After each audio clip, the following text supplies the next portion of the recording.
O dia 11 de setembro de 2001 marcou a vida de muitas pessoas de países inteiros. Essa semana nós lembramos com tristeza os atentados terroristas que mudaram a vida de muitas pessoas e que não podem ser apagados da memória. No programa especial que começa agora, você vai acompanhar depoimentos de pessoas que viveram essa tragédia. Vai acompanhar detalhes do que aconteceu e mudou a vida de muitos países. Vai acompanhar também os reflexos dessa tragédia que nós sentimos até os dias de hoje. E a nossa vida também mudou por conta do 11 de setembro.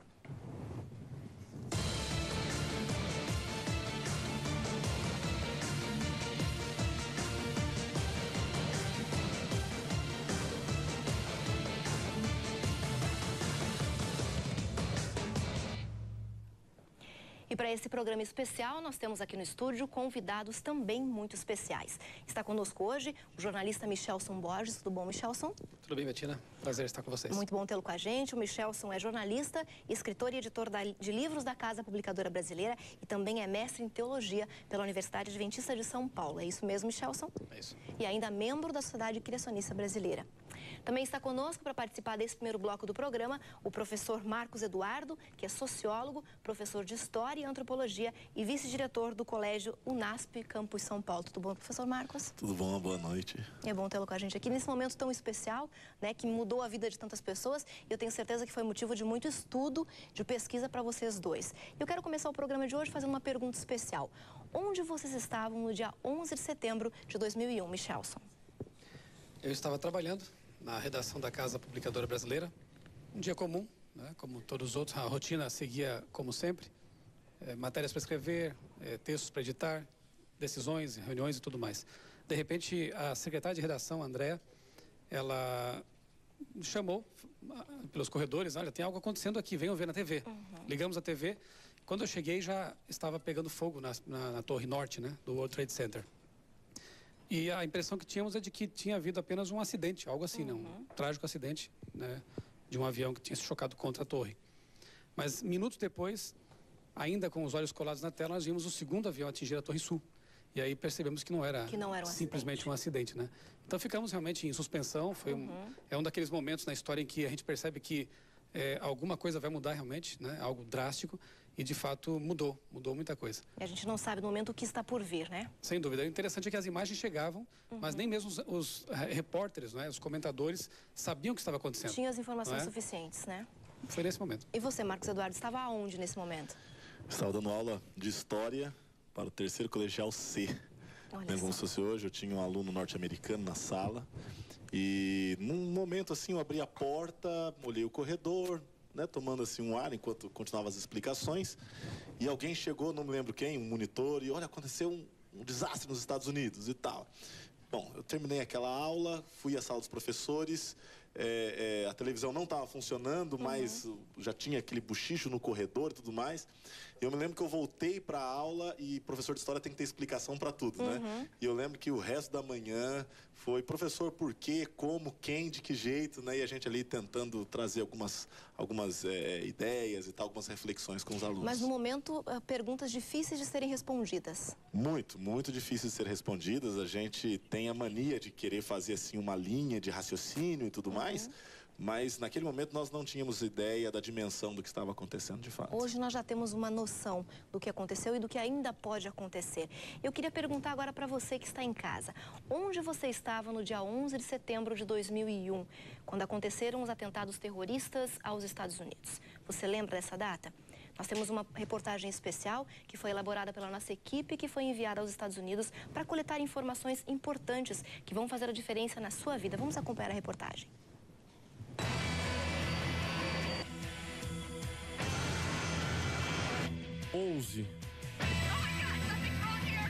Setembro 2001. A partir daí, nunca mais estas palavras juntas teriam o mesmo significado. O mundo não seria mais o mesmo. Eu sei que naquele dia foi assim, um dia que todo mundo olhou para dentro das pessoas mesmo e elas viram que tudo pode acabar em qualquer momento. Aquele dia foi o dia que eu senti muito medo. E assim, depois que eu comecei a lembrar daquelas bolas de fogo que eu via caindo, que aquilo era pessoas que estavam se jogando do prédio, entendeu? Foi assim, foi uma cena de destruição. Eu nunca vi uma coisa parecida em toda a minha vida. Assim, eu espero nunca mais ver. Well, the most impressive thing that I remember on 11 is driving in Long Island and actually seeing the smoke on the two buildings. You know, that was, a sight that was almost like it wasn't happening. Porque algo me decía que no fuera, vete de aquí. Entonces yo cogí y los bajamos. Entonces yo dije, no bajemos por el elevado, vamos a coger la escalera. Va a ser peligroso, pero y ahí fue que vino el avión que yo lo vi cuando venía. Y yo le dije, bájense. E aí explodiu que isso... Ai, Deus meu. Naquela manhã de terça-feira, o comércio funcionava normalmente. O Wall Street viveria mais um dia de compra e venda de ações. Símbolo de liberdade e democracia, os Estados Unidos desfrutavam de um poderio incontestável à época. O fantasma da Guerra Fria era apenas um recente passado a ser esquecido. De repente, tudo mudou. Os ataques aconteceram entre 8h46 e 10h28 da manhã. Além do complexo do World Trade Center, o Pentágono foi atingido e um avião com terroristas foi abatido na Pensilvânia. Muitos estavam indo para o trabalho, como Mábio Coelho, brasileiro que trabalhava em um dos andares mais altos de uma das torres atingidas. Eu morava num local chamado Long Island, em que havia uma linha de trem que me levava de casa até Manhattan em 40 minutos. E esse trem ele parava na minha cidade, na cidade vizinha e na próxima, e depois seguia expresso até Nova York. Em vezes anteriores, quando eu perdi o trem assim por pouco, vi o trem saindo, eu podia correr na outra cidade e pegar o trem lá. Nesse dia, quando eu cheguei na estação, o trem estava deixando a estação.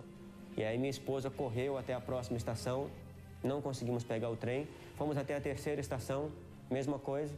Aí eu saltei para pegar o próximo trem, mas infelizmente não ia conseguir chegar à reunião a tempo, que era às 8h30. Liguei para os colegas, pedi para descerem, tomarem café e tal. Eles desceram. E quando eu cheguei lá, já havia tido o primeiro impacto. Assim, naquele minuto, o metrô, ele parava embaixo do World Trade Center. Então, se eu tivesse chegado minutos antes, eu provavelmente teria subido ainda. E ficaria preso lá por cima, porque eu nem veria a luz. Mas como eu já cheguei uns minutos depois, entre os dois impactos, a polícia já estava lá embaixo impedindo o acesso. Até quem não estava nas cidades atingidas e sim voando pelos céus dos Estados Unidos sofreu impacto. Eu estava indo estudar nos Estados Unidos, numa cidadezinha perto de Los Angeles, e eu peguei um voo Rio, na época eu morava no Rio, Houston e Houston, Los Angeles. Então, eu saí daqui do Brasil no dia 10 à noite, cheguei em Houston de manhã no dia 11 e até ali estava tudo normal. Quando a gente pegou o voo que ia de Houston até Los Angeles, que era o destino final, depois de 1 hora, mais ou menos 1h30 de voo, o comandante do voo falou que a gente deveria parar, que o voo seria parado, interrompido. A gente pararia numa cidadezinha chamada El Paso, que era no meio do deserto, no meio do nada. E ele falou que a gente teria que fazer isso por leis federais, mas não deu mais detalhes nenhum. Então, só falou que era por esse motivo, que ainda não tinha muitas informações e que todos os voos estariam tomando a mesma providência, né?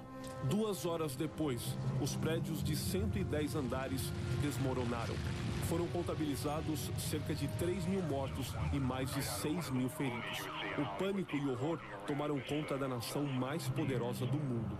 As pessoas que estavam aqui no dia dos atentados do 11 de setembro puderam ver perfeitamente os aviões entrarem e destruírem as duas torres gêmeas. Imediatamente após os atentados, assumidos pela rede terrorista Al-Qaeda, o governo norte-americano dá uma série de recomendações à população.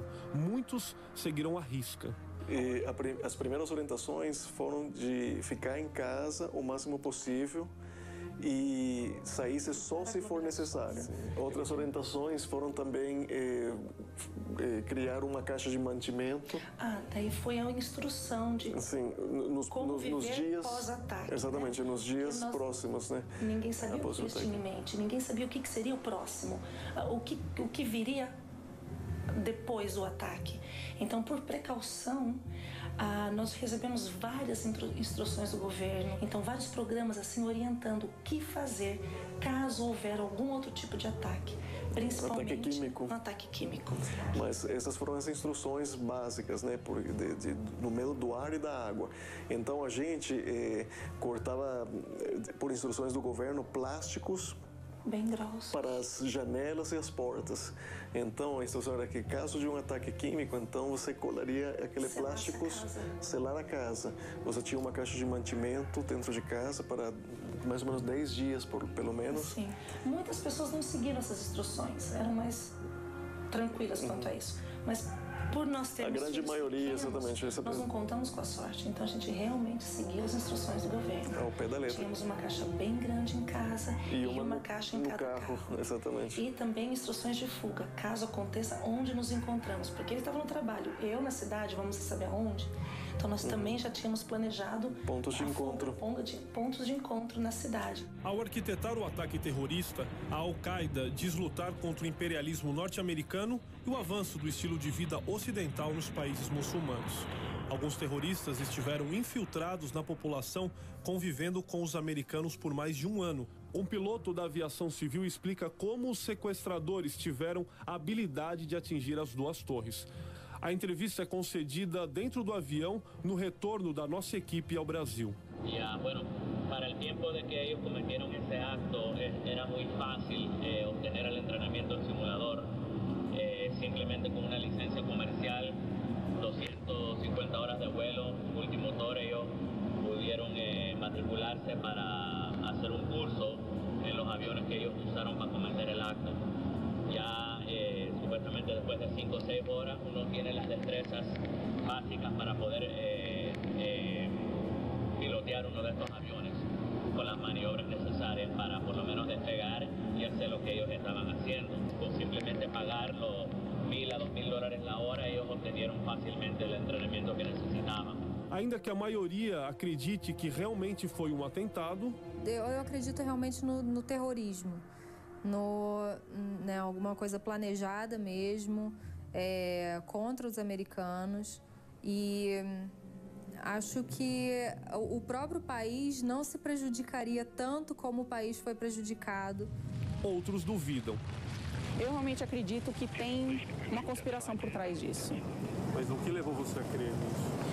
Informação, né? Muita informação, lendo, ouvindo as pessoas e fisicamente, né? Tem pessoas que explicam nos filmes exatamente o porquê que aconteceu as explosões, como que aconteceu, quando que o avião bateu. Mas algo é certo. Todas as pessoas que você perguntar, talvez não só aqui nos Estados Unidos, talvez também no Brasil, você lembra o que você estava fazendo no momento que aconteceu o atentado do 11 de setembro, e todo mundo vai saber dizer exatamente o que ele estava fazendo ou onde ele estava. Eu lembro exatamente onde eu estava, o que estava acontecendo, o que eu estava fazendo, e a gente nunca vai esquecer, né? Independente de qualquer circunstância, milhares de vidas foram ceifadas e milhares de famílias destruídas na cena mais dramática do século XXI. Desde então, muita coisa mudou. Com certeza, muita coisa mudou. E a resposta dos Estados Unidos foi bastante rápida, professor Marcos, foi imediata. De certa forma, sim, né? Eles tentaram imediatamente mostrar para o mundo que eles tinham sido atacados militarmente.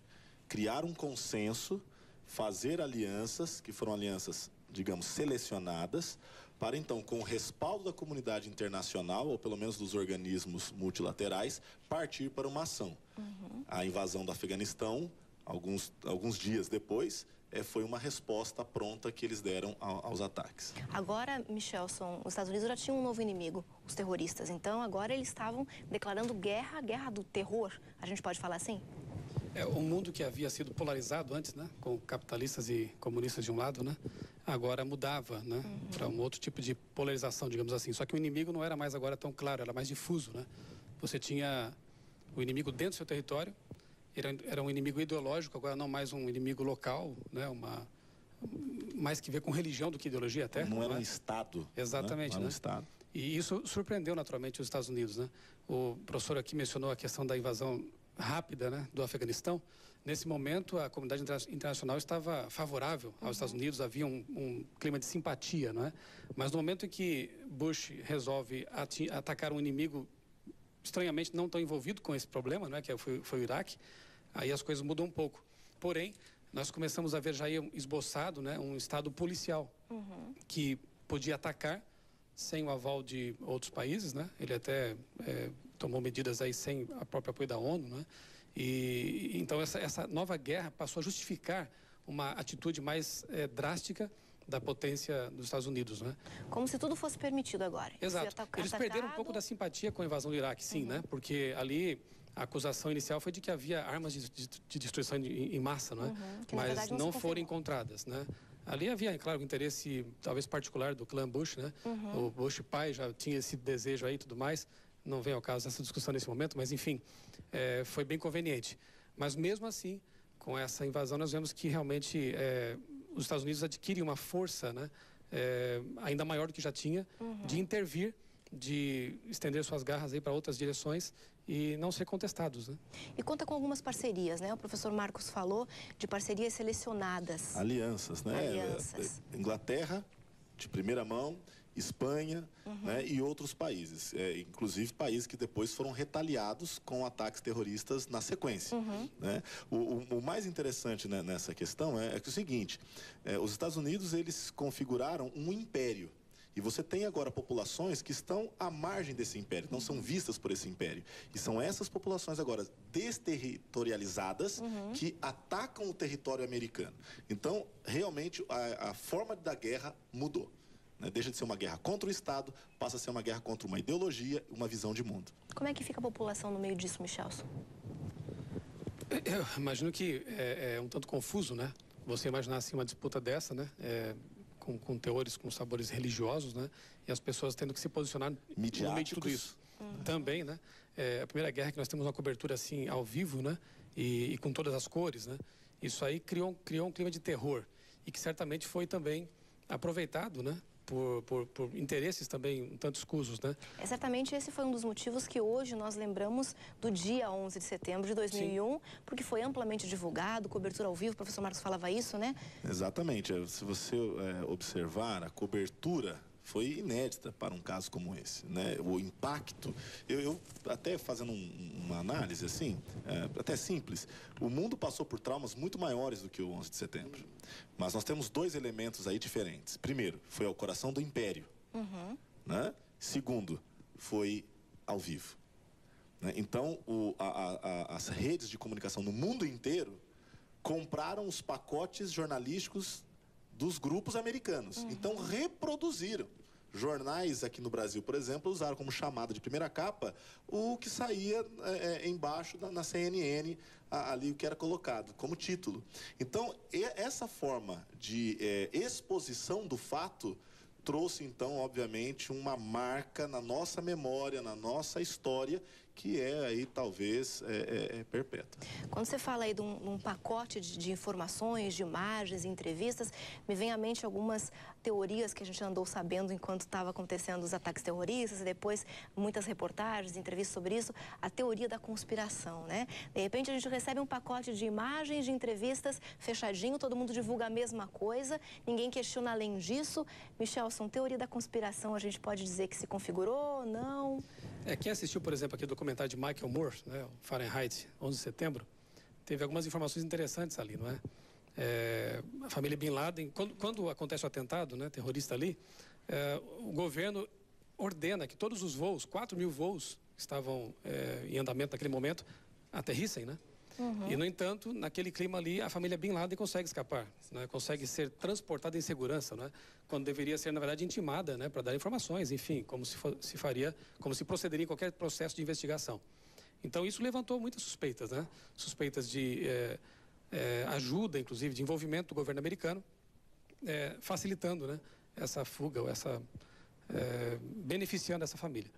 Outros ainda acham que teria havido uma implosão dos prédios, né? Enfim, muitas teorias surgiram, né? Agora, o que nos interessa realmente são as consequências, né? Do fato que aconteceu. Há algumas lacunas na história que talvez com mais distanciamento ainda, além de 10 anos, talvez 15, 20, poderão ser analisadas. Ainda está meio fresco, né? Esse fato. Mas no que vocês acreditam? Vocês como pesquisadores, estudiosos, jornalista, professor, no que vocês acreditam? Eu acredito na teoria da conspiração de quem destruiu os prédios. Conspiraram, né? Conspiraram, né? Mas realmente a história, ela, em alguns momentos, ela se repete, até como farsa, né? Quando a gente olha o ataque a Pearl Harbor, que leva os Estados Unidos a entrarem de vez na Segunda Guerra Mundial, a gente percebe que houve, talvez ali, pelo menos um momento de deixa acontecer para a gente ter uma boa desculpa. Mas eles não se atacaram. Da mesma forma agora, pode ter ocorrido alguma informação que foi deixada de lado, ou alguma coisa parecida com isso. Negligência, alguma negligência, talvez, mas absolutamente a violência do ataque e tudo mais, eu não consigo acreditar que aquilo tenha sido um suicídio do próprio Alguns chamam de evento falsa bandeira, né? Para manter o status quo ou promover mudanças que já eram do interesse do governo. Por exemplo, a questão da manipulação da mídia, não é? Do cerceamento das liberdades individuais, não é? Eu trouxe aqui uma revista de ampla circulação nacional. Eu acho que num parágrafo apenas eles conseguiram resumir consequências drásticas, né, que advieram desse atentado. Por exemplo, diz aqui que, determinados a combater o terrorismo a qualquer preço, os Estados Unidos tomaram medidas radicais. O governo passou a grampear secretamente e-mails e telefonemas da população. Criou cadeias à margem da lei, Guantánamo, né? Que não obedecem a regras jurídicas do país. E usou tortura contra suspeitos de terrorismo. Interessante como a arte imita a vida, né? E se inspira nela. Assim que ocorreram esses atentados, 2 filmes ou 2 produções hollywoodianas reproduziram esse tipo de atitude aqui. Por exemplo, o filme Batman, o Cavaleiro das Trevas. Nesse filme, pós 11 de setembro, o personagem vai até a China, rapta um bandido, um malfeitor, o leva para Gotham City, ou Nova York, seria, não é? Sem que haja nenhuma interferência internacional. Outro seriado, 24 horas, não é? O personagem principal ali, o Jack Bauer, ele não responde a nenhuma lei internacional, faz e acontece, tudo em nome de uma suposta justiça, não é? Então nós vemos uma mudança realmente para um grande arranhão na democracia e no respeito às leis internacionais. Seria coincidência? Seria algo arranjado? Seria algo planejado? Eu creio na engenharia social, não é? E eu creio que a expressão terror alimentada, já foi dito aqui, né? Insistentemente pela mídia, não é por acaso. Em tempos de crise, as pessoas abrem mão de certas liberdades para que a sua segurança seja mantida. Então, essa invasão que houve aqui de privacidade, e-mails, a perda de sigilo, né? As pessoas não ficaram tão chateadas com isso, não, porque queriam que a vida delas fosse poupada e fosse restabelecida a segurança. Na verdade, elas se sentiam seguras com o Estado protegendo-as dessa forma. Exatamente, ainda que fosse um tanto ditatorial e intrometido, né? O ser humano, ele aceita um mal menor para evitar um mal maior. Ele aceita isso. Então, sociologicamente falando, isso está na nossa disposição social. A gente aceita A gente aceita porque a gente faz um julgamento simples, né? Eu abro mão, por exemplo, de um bem menor para ganhar um bem maior. Eu aceito um mal menor para fugir de um mal maior. Né? Spinoza já tratava disso. Então, isso faz com que a gente abra mão, é isso que às vezes é a base do próprio governo, quando você abre mão de um pouco de liberdade para ter mais liberdade. Então, é muito explorado nesse momento. O medo é uma arma tremenda. A gente está falando, então, sobre reflexos do 11 de setembro, os atentados, que dessas consequências seria a falta de liberdade. Mas a gente pode citar também, Michelson, a crise econômica como sendo reflexo do que aconteceu ou não? Sem dúvida. Com a reação imediata, né, no caso do Afeganistão e depois do Iraque, trilhões de dólares, hoje já se sabe, né, foram investidos, isso não é investimento, né, foram gastos, né, nessa reação. E o foco do governo norte-americano passou a ser não mais a economia, e sim a reação, a guerra ao terror. E houve um descuido aí, né? Pelo menos alguns analistas pensam assim. Você teve várias bolhas econômicas aí, o incentivo ao consumismo, que já era grande pós-guerra, né? Mas mesmo assim foi incentivado. Você tem a bolha do .com lá, né? Da tecnológica, que não foi tratada adequadamente pelo Banco Central, na sequência, justamente para não produzir ainda mais o efeito da desintegração do império. Exato. Da potência. E isso levou aí a uma emissão segunda bolha exatamente descontrolada de imobiliária depois empréstimos subprime, isso é, né, sem nenhuma condição de serem honrados, o que levou a nossa crise de 2008. Na verdade, um efeito dominó, né? Um efeito dominó. E a solução do Obama foi aumentar ainda o teto da dívida, né? E aumentar o endividamento, né? Então nós temos assim um certo descontrole econômico, né? Já se fala que ele recebeu uma herança maldita, né? Também, né? Em decorrência direta desse atentado. Então nós vimos que realmente houve repercussões em várias áreas, né? E a gente vai continuar falando sobre essas repercussões e sobre os reflexos do 11 de setembro no próximo bloco. O professor Marcos Eduardo continua com a gente. O Michelso volta só no último bloco para a gente fazer algumas outras reflexões. E a gente aguarda você aí do outro lado, que a gente vai para o intervalo rapidinho e volta já já.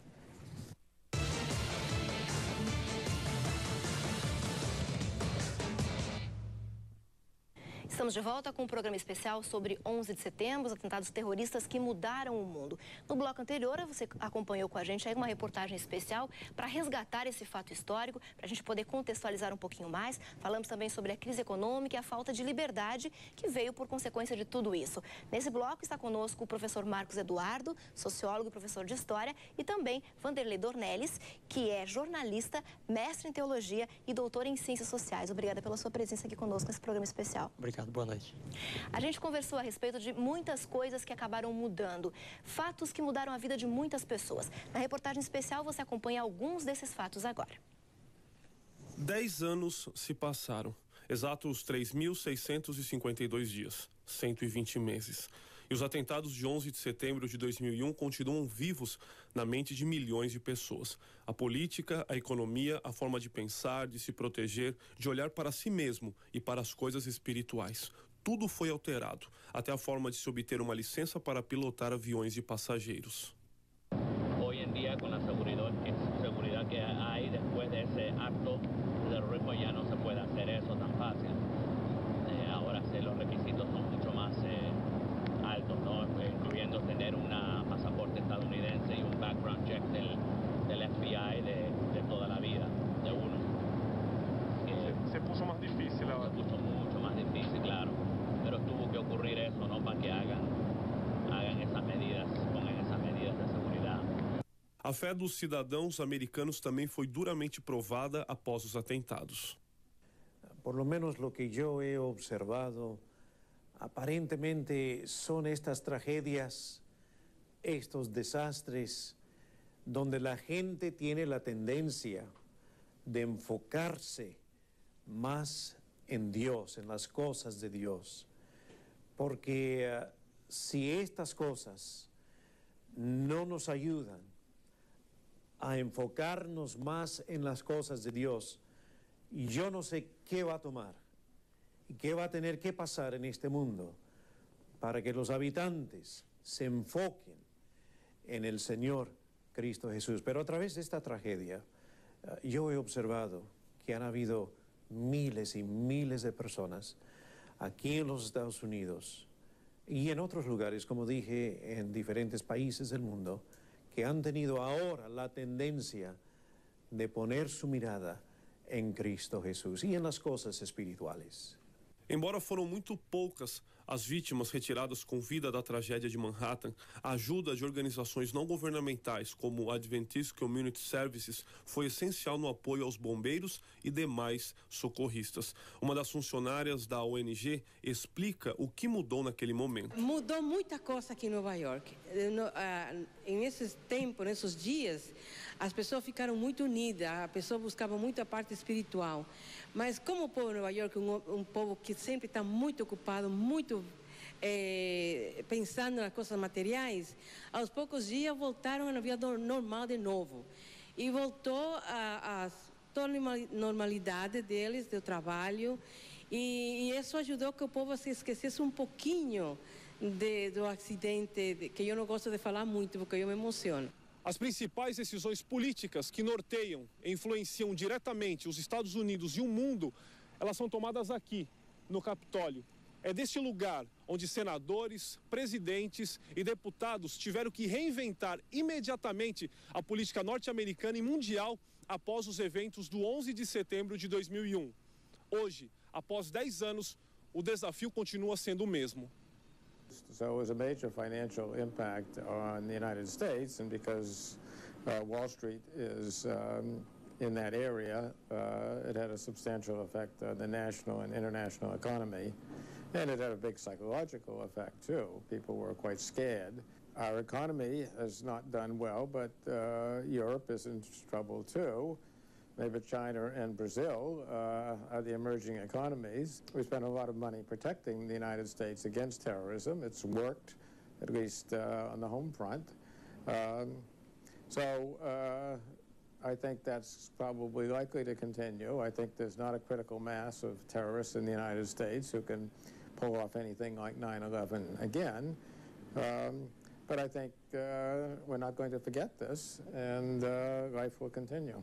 E as mudanças também aconteceram no plano físico, como por exemplo em Shanksville, na Pensilvânia, onde o local em que um dos aviões caiu, agora existem apenas bandeiras. Elas relembram a atitude de alguns passageiros corajosos que tomaram o comando do avião e o desviou para uma área rural. Outra paisagem que mudou foi a do Pentágono, o centro militar norte-americano, que ganhou um memorial em respeito às 184 vítimas fatais que morreram no local e a seus familiares. Nós nunca esqueceremos vocês, diz a placa. Contudo, a mais conhecida paisagem desfigurada foi a do complexo do World Trade Center, em Nova York, onde as duas torres gêmeas, de 110 andares cada, foram derrubadas por aviões pilotados por terroristas. No local dos atentados já existe um edifício concluído e outros 5 em construção, sendo que o maior de todos, que substituirá as torres gêmeas, deverá ser aberto em janeiro de 2014. O One World Trade Center, ou Freedom Tower, a Torre da Liberdade, vai ter 108 andares e pouco mais de 541 metros. No local dos atentados em Nova York também haverá um memorial, com 2 fontes de água nas exatas medidas dos edifícios destruídos. Observe a imagem feita em 3D, com todas as construções já terminadas.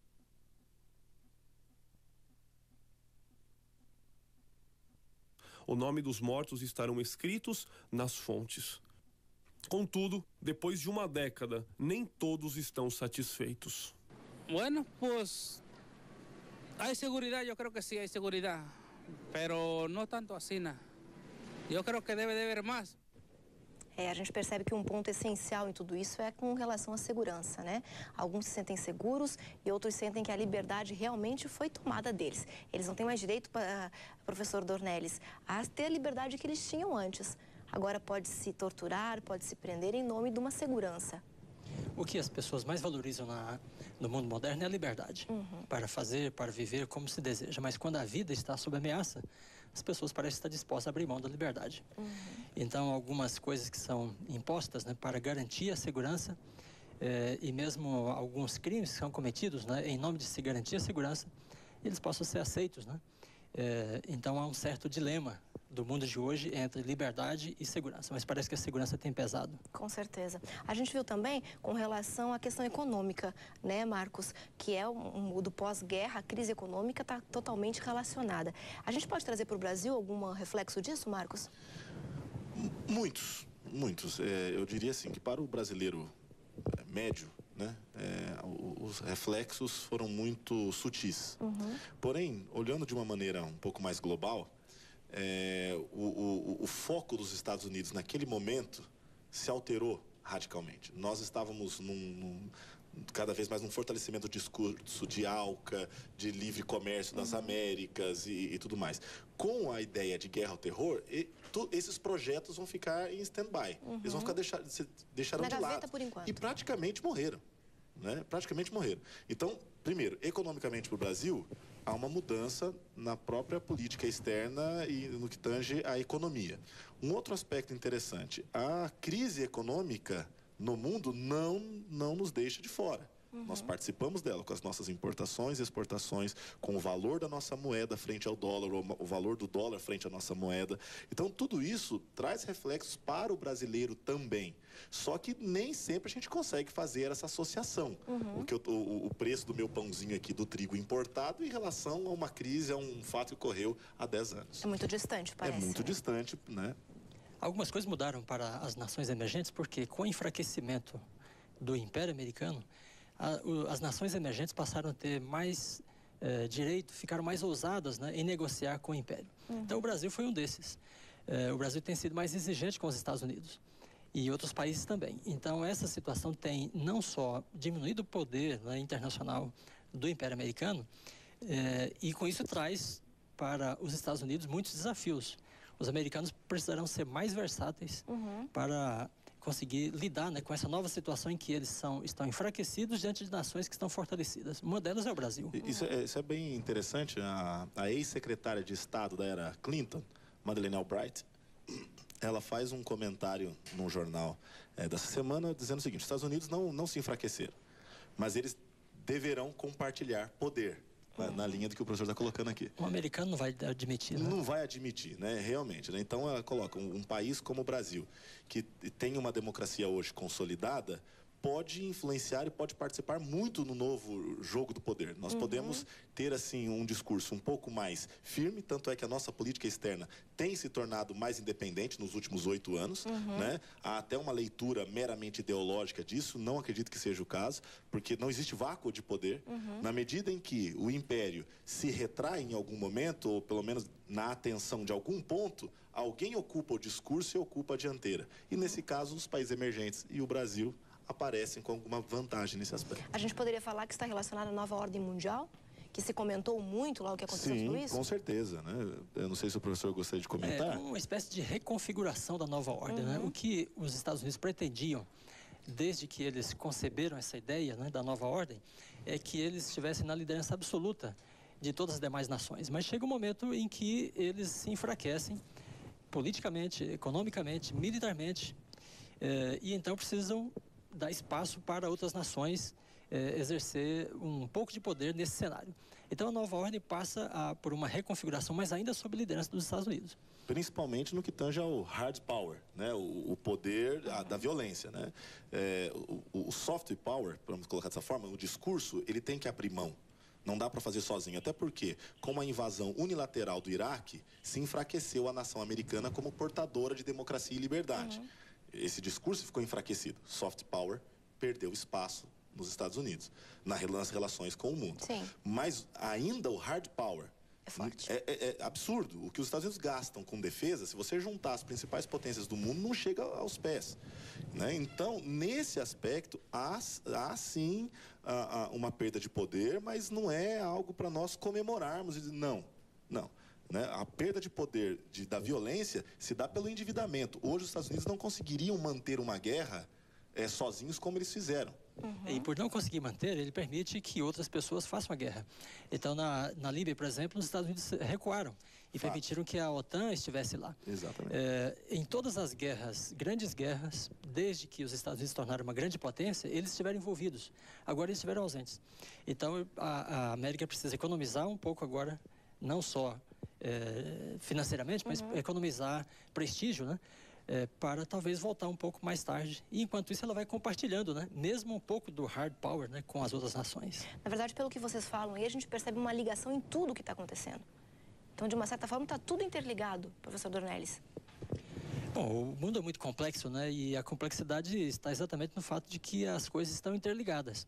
O poder econômico, o poder militar, a gente vê agora nesse contexto, na religião, as ideologias, todas de alguma forma estão conectadas, né, nesse plano global que a gente tem assistido. Acreditar que seriam fatos isolados é inocência. Certamente, né? Desde que o mundo é uma aldeia global, eu diria, ingenuidade. Tudo está entrelaçado, né? Uma pessoa perde o cargo e as bolsas caem. Um chefe de Estado arruma uma namorada e as bolsas caem. Então há uma ligação muito profunda e íntima assim, das diversas áreas, diversos aspectos da vida, né? Nessa aldeia global. A gente percebe que, além de todos esses acontecimentos, os ataques e tudo que veio depois deles mexeu muito com a vida das pessoas, com a população de uma forma em geral. E a gente acompanha de que forma isso modificou a vida das pessoas nessa reportagem especial de agora. 4 aviões comerciais sendo destruídos praticamente no mesmo instante. 2 prédios demolidos. Pânico no mundo. Não é uma cena de guerra mundial. É o 11 de setembro de 2001. Sobreviver psicologicamente a algo dessa magnitude? Cidadãos nova-iorquinos contam os seus traumas e o que fizeram para superá-los. Todo americano tem um trauma, mesmo que eles não tenham ninguém conhecido lá, ficou um trauma psicológico porque eles descobriram que eles são falhos também, né, nessa hora. Eles têm falhas e as coisas também podem acontecer com eles, né? Agora, esperança, eu acho que o americano ele não tem esperança, né? Ele não tem fé. A fé deles é o dinheiro do bolso, né? Então eles acreditam que o que o dinheiro pode fazer por eles é aquilo que vai ser feito, né? Mas o americano também tem uma coisa que ele acredita muito no governo. Eles acreditam muito na capacidade do governo resolver e protegê-los, né? Então eles deixam isso também na mão do governo e esperam que o governo faça o melhor. A ex-secretária do governo norte-americano, Elizabeth Pérez, que estava em uma das torres gêmeas na hora dos atentados, explica como superou os traumas psicológicos. Todavía me duele como si me pasara todavía. Tanta gente morir. Increíble. Que tenga fe en Cristo. Porque yo tuve mucha fe y sabía que me iba a salvar. No, psicólogo. Vinieron, pero yo que Dios fue el psicólogo. Dios me ayudó mucho. Olvidarse, uno no se olvida seguir así, porque uno lo vivió y lo vio con los ojos, con sus propios ojos, lo que pasó. Pero murieron mucha gente, inocente, trabajando, ganándose su vida, su pan. No es fácil, no es fácil. Dios me dio la suerte de que yo viví muchos más. Por algo será. Que Él me quiere mucho. Que tenga mucha fe en Cristo. Va a haber otra vida y no me va a doler más la pierna. Hay esperança. Para socorrista voluntário, a dor da perda jamais vai passar. Well, for me personally, things haven't changed. I still live with the ghosts of what happened here. For me and for a lot of the rescuers, there's been no closure. The 10th anniversary really means nothing to us. For some people, they were able to move on. It's nice to see that they're rebuilding. It's sad to see that it took 10 years to get to this point. The country stood together. E esta união só foi possível graças a trabalho conjunto de toda a nação norte-americana. Eu acho que a resposta que teve o sistema de emergência da cidade, do governo e as agências voluntárias foi muito boa. O povo americano respondeu de uma maneira impressionante. Aos poucos dias de ter acontecido, no centro de voluntários, nós tínhamos mais de 30.000 voluntários tentando ajudar. Não todos eles eram permitidos ajudar, mas tinha muitas pessoas que chegavam de todos os Estados Unidos só para se oferecerem a ajudar de alguma maneira. Então, as pessoas as famílias que sobreviveram, que tiveram eles receberam bastante ajuda, não somente de dinheiro, mas também ajuda psicológica. A noção de ajuda imediata frente à crise motivou pessoas que, sem noção do perigo, se entregaram totalmente ao auxílio humanitário, como é o caso do Guerreiro, agora policial e socorrista de Nova York, que na época trabalhava com marketing. Trabajé 3 días directo en el área, dormí en el área, o sea, muy poco fue lo que dormí en 3 días, pero fueron horas. Hubo una unidad que se formó en ese momento inmediatamente. Las personas que tenían experiencia militar, experiencia de construcción y experiencia de primeros auxilios, la catalogaban. Decían, tú vas aquí, tú vas acá y tú vas allí. Entonces, ese grupo completo nos pusieron en un autobús de la ciudad. Eso fue como si fuera de película, algo rápido, sin planear. Guerreiro viveu e venceu traumas decorrentes da catástrofe. Pero el olor que se sentía era un olor demasiado fuerte. Era un olor químico, como de goma quemada, papel o alambre, pero en medio de ese humo y de ese olor había un olor que era muy difícil de definir, porque era algo que yo nunca había olido en mi vida. Entonces, más luego, entrevistando a otras personas judías, dijeron que ese olor era exactamente el mismo olor que ellos experimentaron en Alemania, cuando muchos de los judíos fueron exterminados por el régimen político de aquel entonces. Creo que todos nosotros experimentamos trauma psicológico. El detalle es hasta qué grado lo experimentamos. Para mí, la defensa grande es que desde pequeño siempre he sido cristiano.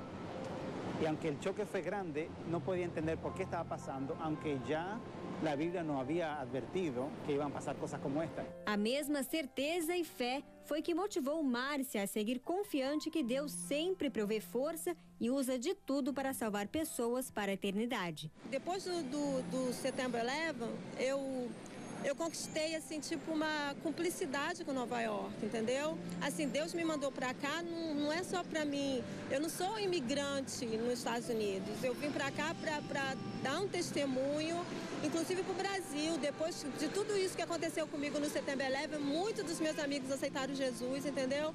Porque eu continuo, assim, falando. Assim, que Deus plantou algumas pessoas aqui nesse país, não é para essa pessoa... A respeito de imigrante, a respeito de dinheiro, de American Dreams, é a respeito de que essa nação vai precisar, entendeu? É tanta coisa, a gente acabou de vir de um furacão, que é uma coisa que não acontece em Nova York, não é uma coisa típica de Nova York, o furacão, entendeu? Um terremoto, entendeu? Assim, uma coisa atrás da outra, e as pessoas, a gente tem que sair mais e falar mais de Jesus e falar mais de Deus porque as coisas estão cada vez mais difíceis, cada vez muito difíceis. A gente percebe aí que as pessoas tiveram que mudar o foco das próprias vidas. Professor Dornelles, de repente tiveram que tomar decisões que antes não tomavam. Bem, a guerra contra o terrorismo, creio que além do plano internacional, mundial, né, também afeta a vida particular das pessoas. Porque as pessoas estão vendo o mundo, de certa forma, se realinhando, né? As revoluções no Oriente Médio não tem a mão dos Estados Unidos, mas tem a ideologia, né, do Império por trás dessas revoluções. Então, no próprio contexto, né, no próprio ambiente de onde surgiu esse terrorismo islâmico, as pessoas estão buscando a liberdade, tentando se livrar das ditaduras. Por algum motivo, pela sobrevivência, para terem comida, para compartilhar das riquezas de suas terras, né? Mas o fato é que elas estão buscando liberdade. Então, há um agrupamento, né, de nações em torno dessa causa, e esse agrupamento é da maior significação, do maior sentido para nós. No primeiro discurso do presidente George Bush, em 2001, na noite de 11 de setembro, ele disse assim: nós, os americanos e todas as nações livres, estaremos unidos na guerra para combater o terrorismo. E parece que isso está acontecendo. Há um alento em benefício, né, da liberdade e do modelo de vida que a modernidade trouxe através do Ocidente. O discurso dele, né, foi chamado de maniqueísta, né? Agora, quem não está conosco está identificado como nosso inimigo, né? Eu acho que em todos os momentos culminantes da história, o ser humano ele é levado a tomar posições. Quando ele se depara com algo que abala o chão, abala a estrutura, ele vê algo que é inimaginável, indizível, aquilo faz ele repensar na relação dele para com o mundo na qual ele está inserido. E a partir desse momento, dessa reflexão, que para alguns podem durar dias, pode ser feita de maneira traumática, para outros é no seu silêncio, para outros é imediato, ele começa a fazer uma leitura diferenciada do mundo e da sua relação para com o mundo. Quando as pessoas viram as torres caindo, aquilo era símbolo de poder, de glória, né, de estabilidade. Então, há uma reavaliação das prioridades, dos valores, né? E a gente tem que tomar uma posição diante disso também. Nós não podemos confiar nesse mundo, né, nas coisas materiais como sendo nossa segurança. Nós temos uma outra segurança.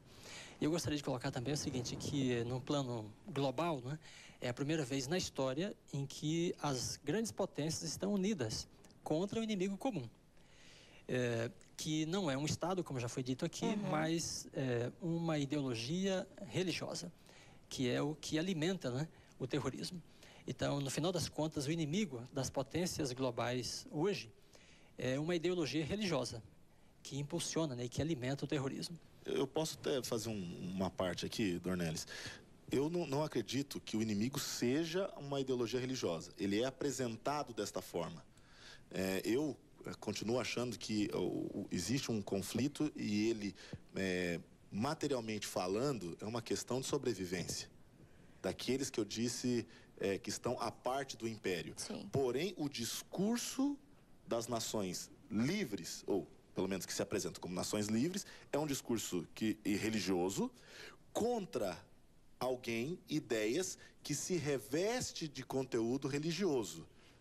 Por quê? Porque o Islã não é inimigo do cristianismo. Eu não acredito dessa forma. Isso precisa ficar bem claro. Exatamente. Né? O Islã Quando você fala de religião, está falando de fundamentalismo. De fundamentalismo. É um tipo particular de religião, uma forma, né, uma atitude religiosa. Agora, as pessoas não dão a vida assim por qualquer coisa, né? Não. Dar a vida por comida não é uma coisa tão fácil. As pessoas dão a vida mais comumente por convicções profundas, né, religiosas, convicções fundamentalistas acerca de sua própria fé. E quando eles veem, né, essa fé sendo ameaçada, agora pela expansão, né, desse modelo de vida ocidental, como no caso do Oriente Médio, então elas acreditam e começam a lutar para defender esses valores. O ser humano é o único que é capaz de entregar sua própria vida em função de coisas que são imateriais. São imateriais. Os animais vivem pela sobrevivência. O ser humano nem sempre vive pela sobrevivência física. Quando o senhor fala que agora o inimigo comum é uma ideologia religiosa, que o Marcos discorda um pouquinho dessa forma como foi colocada, daqui a pouco vai haver uma guerra, então, em função dessa questão religiosa. Um pouco diferente do que está acontecendo agora. Eu acho que está havendo já uma guerra. Mas mais declaradamente? É uma atitude religiosa, uma atitude que se embasa numa fé ou numa religião, uma atitude contrária ao mundo moderno, contrária ao modelo de vida desse mundo moderno. Então é nesse sentido que a gente diz que é religioso. E religioso porque tem sido, vamos dizer, tem sido colocado embaixo dessa bandeira do fundamentalismo, né?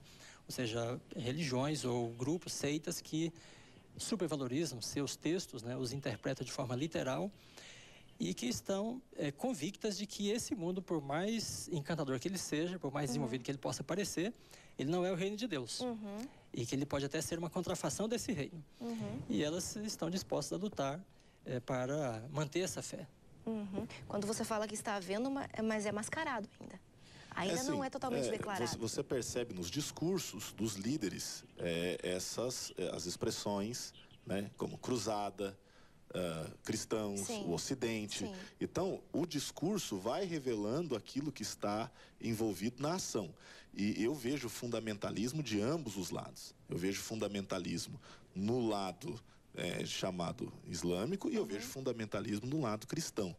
E ambos com interpretações e reinterpretações, às vezes literais ou até simbólicas também, por que não, né? Do que deve ser feito com o outro, com o diferente, né? Com o outro, com o diferente. Então, o diferente, ele deixa de merecer a vida.